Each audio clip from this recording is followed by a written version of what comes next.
and the settings on the Harbor Freight Dash 11 or something like that, but it's the multi-path, and this one's maybe, but it won. Over on this side, where I turned the some, maybe it's thicker than what it should be, I'm not real sure. So welcome back to another episode of Fixing This Brush Hog.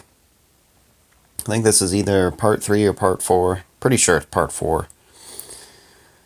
So as you can see, the brush hog, it's not sitting flat on the ground. This ground here is pretty flat.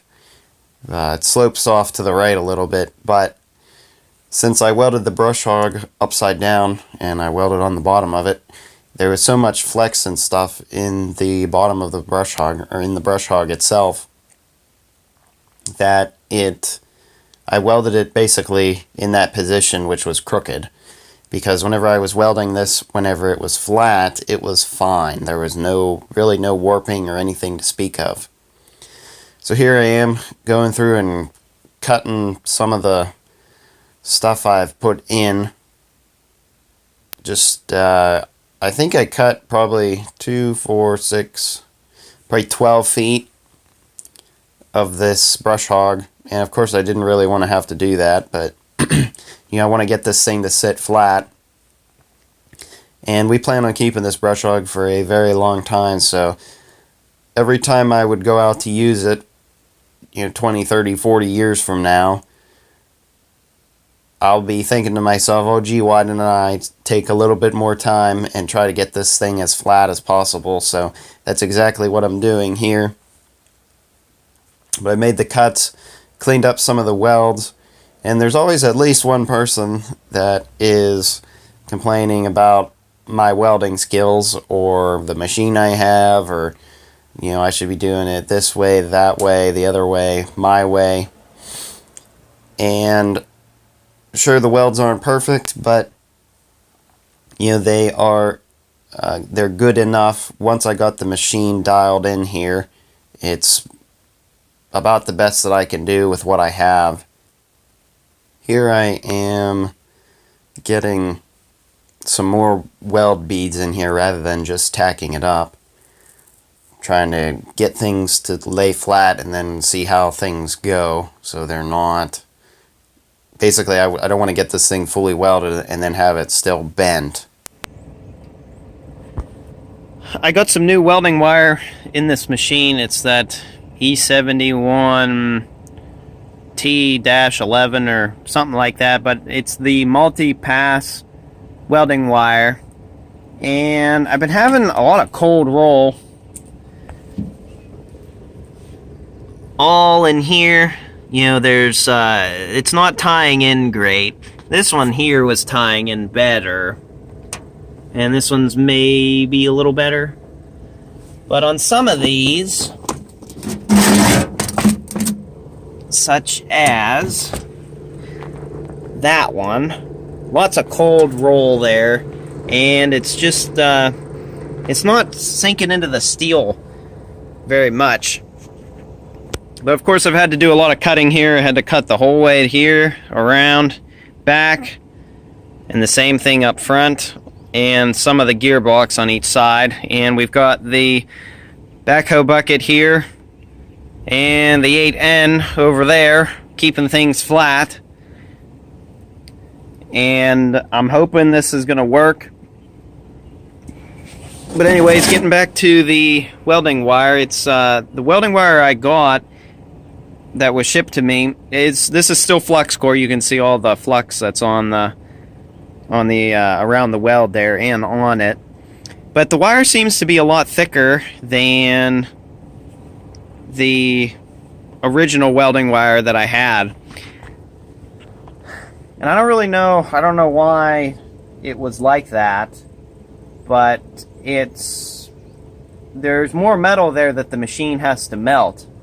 And with the original, the welding wire that I did have, I'd weld up in 3, maybe 4, something like that. And now, since the welding wire is thicker, I'm actually welding on 1. Yes, 1. And I switched the settings. I hope you guys can see this. So which weld looks better? The first one? So this is in half here. This or this? Still a lot of cold roll there, and you know, it's not tying into the base metals here much at all.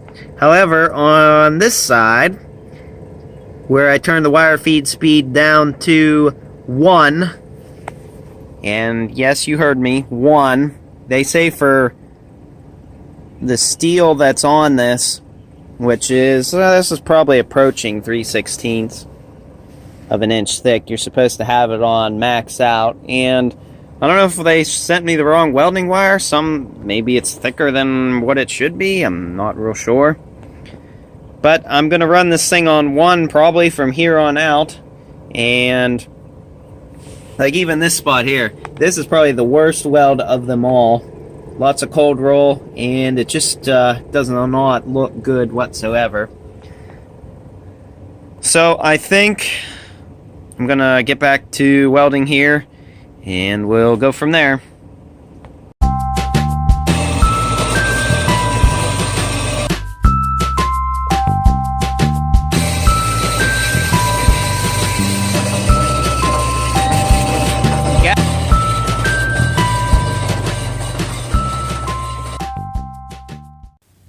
Getting back to the settings, whenever I said maxed out, I'm talking about the wire feed speed, not the power.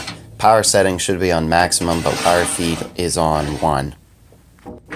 All I'm doing here is just getting all these pieces cut to add in some X braces on this brush hog to make it more rigid, so it's less likely to bend. And get ready for it.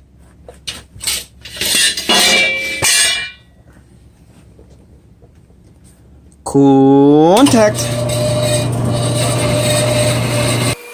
I have sped this clip up to make this thing cut faster, because nobody wants to watch a full-length video just cutting these pieces of steel out.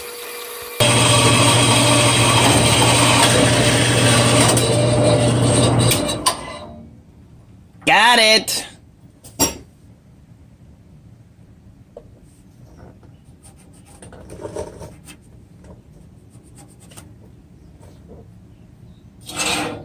Oh, that didn't even make a mark.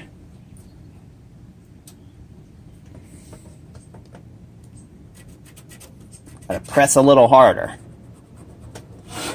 Still didn't make a mark. Well, there's somewhat of one there.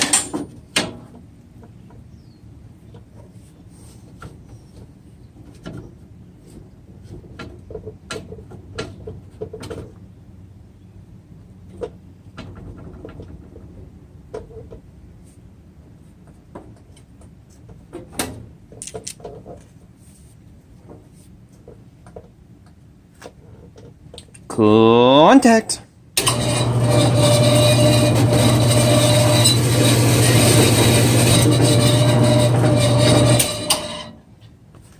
No. Gotta be on the other side of the pencil line.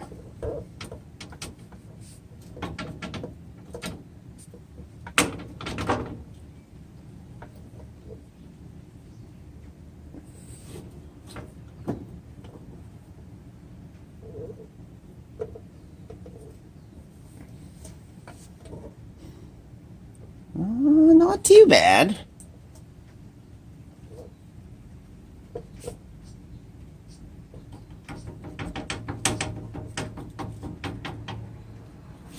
Whoa.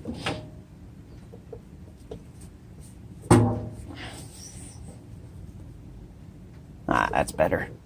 Contact.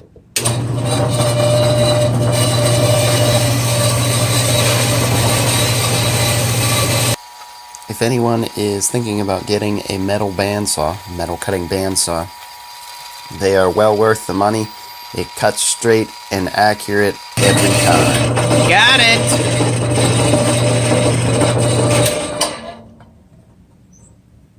Alright, sweet! That's pretty much it for this video. Don't forget to like, comment, and subscribe for more. And hopefully I will see you all in the next one. Thanks for watching.